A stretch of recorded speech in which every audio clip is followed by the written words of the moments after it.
I think we had a very encouraging meeting. Look, it's no secret that Donald Trump and I have had our differences. We talked about those differences today.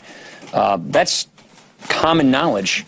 The question is, what is that we need to do to unify the Republican Party and all strains of conservative wings in the party? We had a very good and encouraging, productive conversation on just how to do that. Speaker Paul Ryan, talking about taking it slow with Donald Trump, yet he sounded encouraged after this morning's meeting. You may recall Paul ran with Mitt Romney back in 2012. Paul was running for vice president as Mitt Romney was the Republican standard bearer. But even though it appears Ryan is softening on the Trump presumptive nomination, it's another story with Mitt Romney on Facebook. Mitt Romney writes, it is disqualifying for a presidential nominee to refuse to release tax returns to the voters. Interesting subjects to discuss, and we're doing so with someone who perhaps her name helps us with this. She's the chairman of the Michigan Republican Party, Ronna Romney McDaniel. Hey, Ronna, thanks for your time again tonight on Newsmax Prime, and let's acknowledge that family members are not responsible for each other. You're Mitt's niece, but I'm just kind of curious your reaction to Mitt's real concerns about Donald Trump. Well, we are in a healing phase for our party, for our family.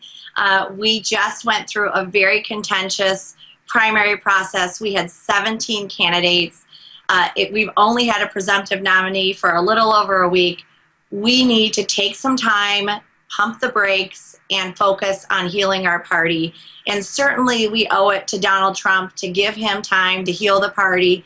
And more importantly, we owe it to those voters who elected him as our presumptive nominee to show them that we're going to give him that time to unite the party. And I believe, based on what Speaker Ryan said today and the indications we're getting around the country, that we are going to heal because we recognize how critical it is that we win the White House and keep Hillary Clinton from continuing the disastrous Obama agenda. Well, Ronna, we can appreciate your efforts to try to reconcile and to heal, and obviously that's your role as chairman of the Michigan Republican Party. And yet, there's a situation where, and certainly it will take family out of it, when you have the 2012 standard bearer posting what he did on Facebook, within the last 48 hours, and then you go back a couple of months. Let's just remind everybody what Mitt was saying about Trump earlier this year. Donald Trump lacks the temperament to be president. After all, this is an individual who mocked a disabled reporter, who attributed a reporter's questions to her menstrual cycle, who mocked a brilliant rival who happened to be a woman due to her appearance, who bragged about his marital affairs, and who laces his public speeches with vulgarity. Donald Trump says he admires Vladimir Putin. At the same time, he's called George W. Bush a liar. And look, again, Ronna, let's acknowledge that a lot of candidates say things during a campaign, but Mitt is in essence now an elder statesman within the party.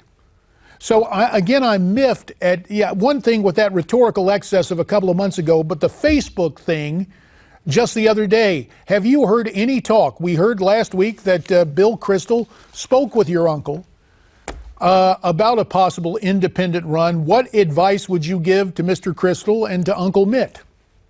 My advice to all Republicans right now, universally, is we need to give our nominee, our presumptive nominee, time to heal the party.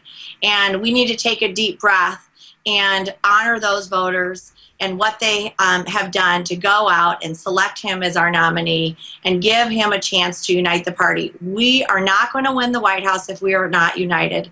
And when you look at Hillary Clinton and what she will do to our country, and especially what she'll do to the Supreme Court, which has decisions that will far outlast any 4-year term of a presidency or an 8-year term of the presidency, we need to coalesce around our nominee. I'm so proud to see our RNC chair, Reince Priebus, conducting meetings today in D.C. to see our leadership of our party meeting with Donald Trump.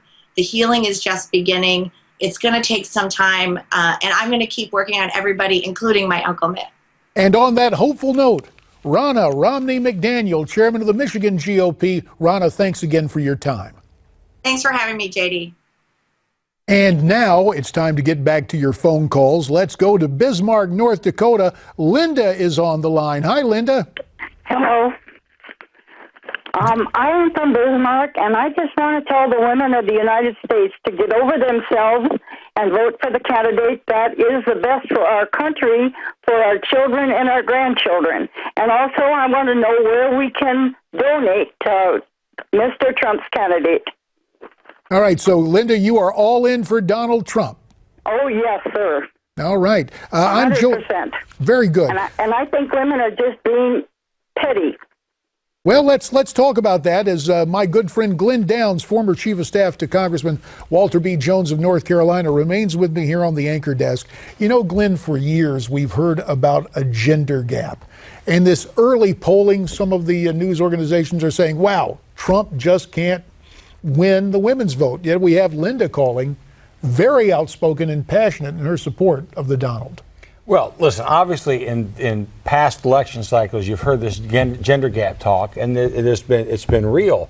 But the problem is sometimes it's been described in an upside down fashion where there will be a gender gap, but you could have the Republican candidate winning a plurality, let's say, of female voters, but the gender gap being between male voters and the Democratic candidate. So when that happens, that's not something that generally gets talked about in the mainstream media, because this is sort of a hopeful, aspirational thing on the part of a lot of these reporters. Yeah, pulling the strings or presenting the facts in certain sequences, perhaps out of context. We are bringing in a caller, I believe, who was with us the other night from Pueblo, Colorado. Bobby is back on the phone. Is this the same Bobby I got to speak with the other night? Yes, JD, it's me again. Well, it's good to have you back, Bobby. What's on your mind tonight? We got about a minute. Well, JD, I listened to you, and I have the utmost respect for you. You're an awesome individual. Newsmax is awesome.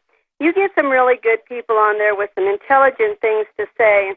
I guess my question is to just all of the people in America, what's happened to the moral values, the ethics, the things that America has always stood for and been proud of? I mean, we are showing not only our country but other countries what is going on in our country right now. We're allowing Clinton to run for presidency, and we know that she has violated laws, and nobody bats an eye.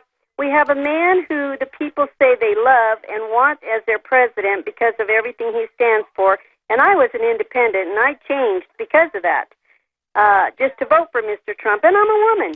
And you sure are, Bobby. I look at that, and I'm in my 60s, and I'm thinking, I can't remember a time when I've been so embarrassed with people like Ryan and people like these other ones who. And we understand, Bobby. Please forgive me, but I have to use a 4-letter word. It's a clean one, though. Time. Time is in our way tonight, but we heard clearly and loudly what you had to say tonight from Pueblo, Colorado, and we look forward to having you back again real soon. Glenn, thanks for being here to be with us on the calls and take the comments. Now it's time for the way you see it, some additional viewer comments via social media. The first one tonight comes from Twitter. Crusader tweeted us after watching our program last night, and he says the most qualified man to be vice president is Newt Gingrich, and everyone knows it. Peggy writes in about Donald Trump's hesitancy in releasing his tax returns, and Peggy says this: Mr. Trump should release his taxes, nothing to hide, but something to cause thinking people to question. Please, Mr. Trump, let us know there's nothing to fear from being open and truthful. This election is very scary. For the record, Donald Trump says his taxes are under audit right now, and that's why he's hesitating. And that will do it. Aside from these reminders, of course we welcome your calls. As you just heard Bobby so passionately and eloquently talking about the state of things in our country. But in addition to calls live at night, we've also got the internet. You can offer your comments at newsmaxtv.com/comments or via Twitter. We're all at Twitter to get your tweets. Our handle is at Newsmax Prime. That'll do it for tonight. Stay brave, stay free, stay tuned.